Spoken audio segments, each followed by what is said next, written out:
Halo semuanya, jadi pada video kali ini kami akan menjelaskan mengenai analisis laporan keuangan pada PT Solusi Bank Indonesia Tbk. Nah sebelumnya, kami akan memperkenalkan diri terlebih dahulu. Perkenalkan, saya Fajar Trananda. Saya Erwin Bernardo Bantobi.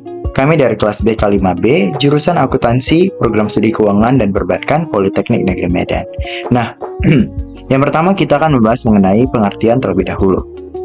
Nah, profitabilitas. Profitabilitas sendiri adalah rasio yang digunakan untuk mengukur kemampuan perusahaan dalam menghasilkan laba dari aktivitas normal biasanya. Nah, di sini ada tujuan dari profitabilitas.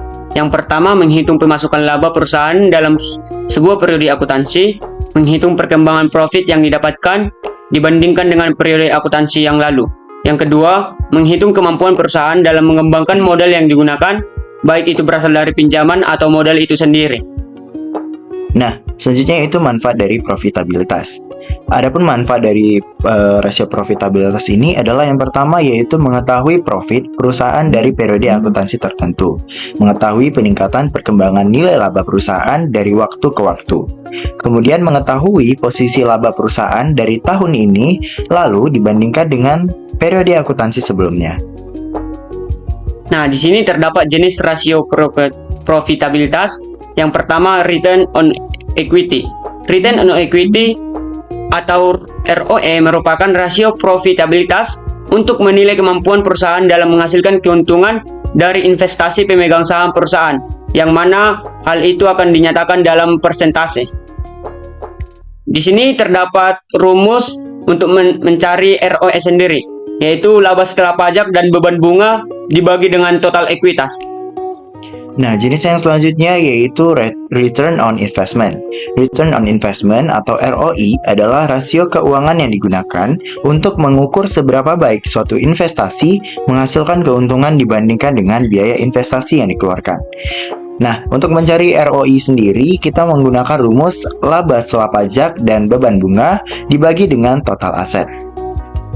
Nah, untuk mencari ROE dan ROI, maka kita butuh laporan mengenai laba bersih, total aset, dan total ekuitas. Nah, di sini kami telah menyajikan laporan laba bersih, total aset, dan total ekuitas PT Solusi Bank Indonesia Tbk dari tahun 2018 sampai dengan 2022. Adapun datanya yaitu yang pertama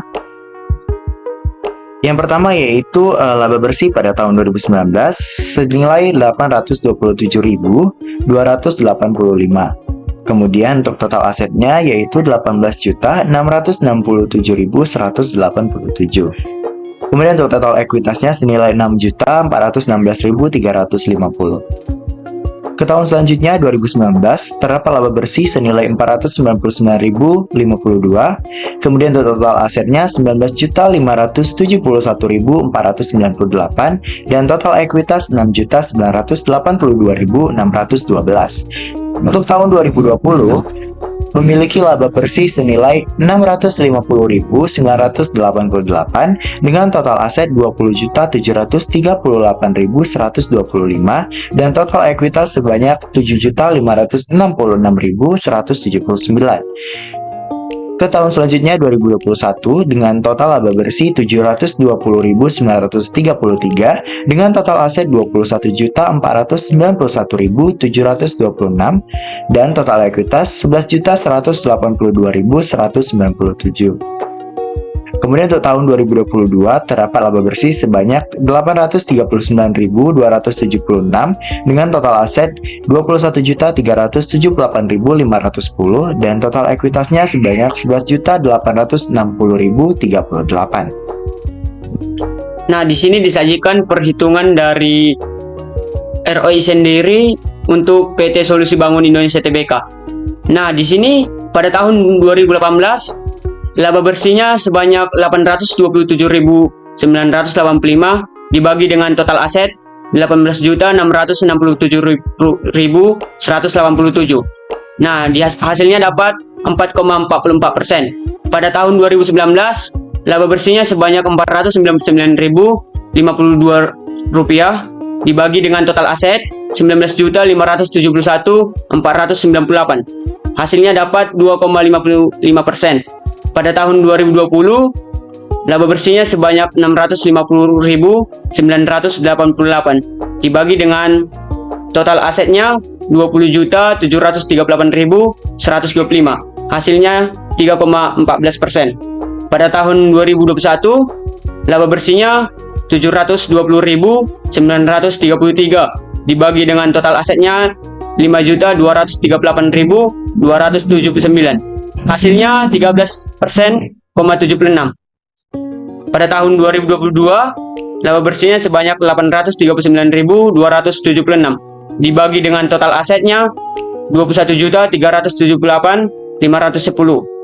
Hasilnya 3,93%. Dengan standar industri perusahaannya 30%. Nah, dari data tabel di atas dapat hasil return on investment-nya pada PT Solusi Bangun Indonesia dengan membagikan jumlah laba bersih dengan total penjualan pada perusahaan.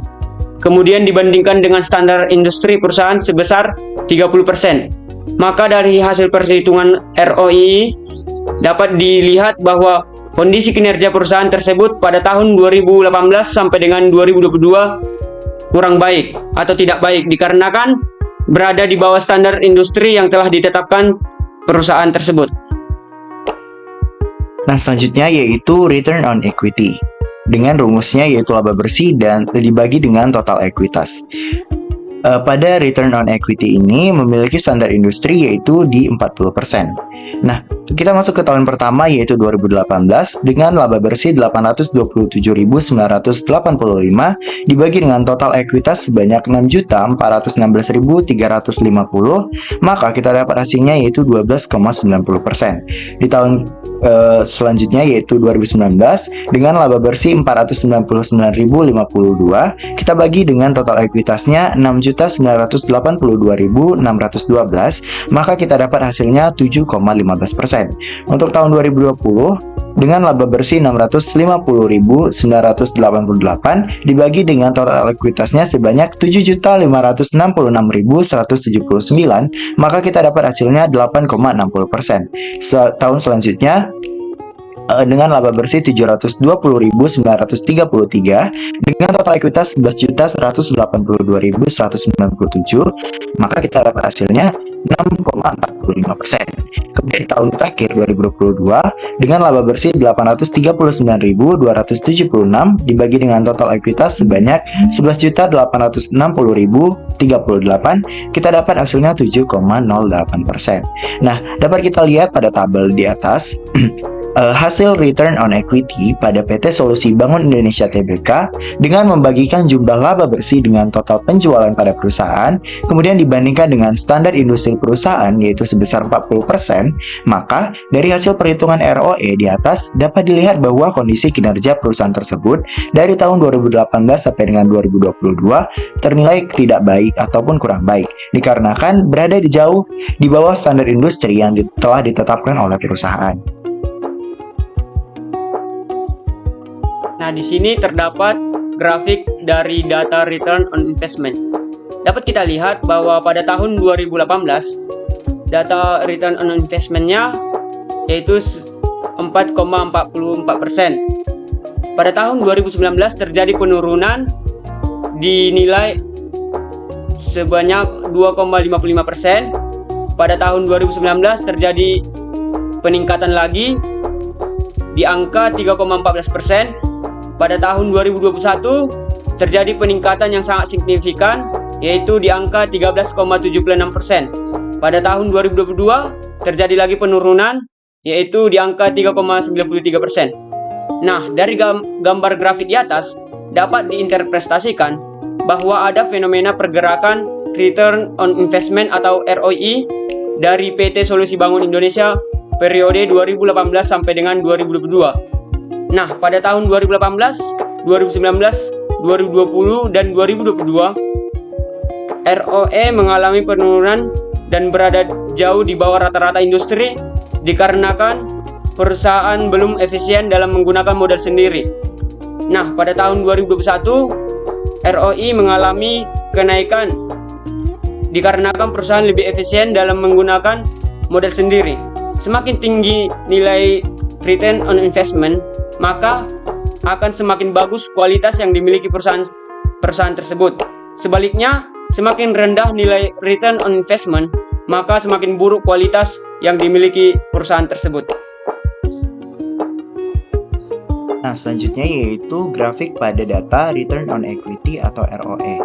Nah, kita lihat bahwa pada tahun 2018 senilai 12,90%, kemudian di tahun berikutnya turun pada angka 7,15%, kemudian di tahun 2020 naik lagi ke angka 8,60%, dan di tahun 2021 turun lagi ke angka 6,45%, dan di tahun terakhir 2022 naik kembali ke angka 7,8%. Jadi dapat kita lihat pada grafik di samping diinterpretasikan bahwa ada fenomena pergerakan Return on Equity atau ROE pada PT Solusi Bangun Indonesia periode 2018 sampai 2022. Pada tahun 2018 sampai 2022, ROE mengalami penurunan dan berada di bawah rata-rata industri, dikarenakan perusahaan belum efisien dalam menggunakan modal sendiri. Semakin tinggi nilai return on equity, maka akan semakin bagus kualitas yang dimiliki perusahaan. Dan juga sebaliknya, semakin rendah nilai return on equity, maka semakin buruk kualitas yang dimiliki oleh perusahaan tersebut. Jadi, adapun kesimpulan yang dapat yang kami berikan di sini, berdasarkan analisis yang kami lakukan, kami menyimpulkan bahwa pada 5 tahun terakhir, PT Solusi Bangun Indonesia Tbk kurang baik dalam menjaga kestabilan keuangan dari perusahaannya. Sehingga pada 5 tahun terakhir terdapat banyak penurunan pada kemampuan perusahaan dalam menjaga kestabilan perusahaan dan juga banyak terjadi penurunan yang sangat drastis dari tahun ke tahun. Namun ada juga kenaikan dari beberapa sisi perusahaan PT Solusi Bangun Tbk. Nah, di sini ada pun saran untuk PT Solusi Bangun Indonesia Tbk, yaitu untuk lebih memaksimalkan penggunaan aktiva yang dimiliki untuk menambah penghasilan perusahaan, dan juga lebih memperhatikan efisiensi penggunaan modal yang dimiliki perusahaan, agar perputaran modal perusahaan dapat lebih maksimal dan dapat meningkatkan perolehan laba, sehingga harga saham dapat meningkat. Peningkatan harga saham akan dapat membantu perusahaan mendapatkan modal untuk menambah pendapatan. Nah, itu penjelasan kami mengenai analisis laporan keuangan dari rasio profitabilitas pada PT Solusi Bangun Indonesia Tbk. Untuk kurang lebihnya kami minta maaf. Sekian, terima kasih.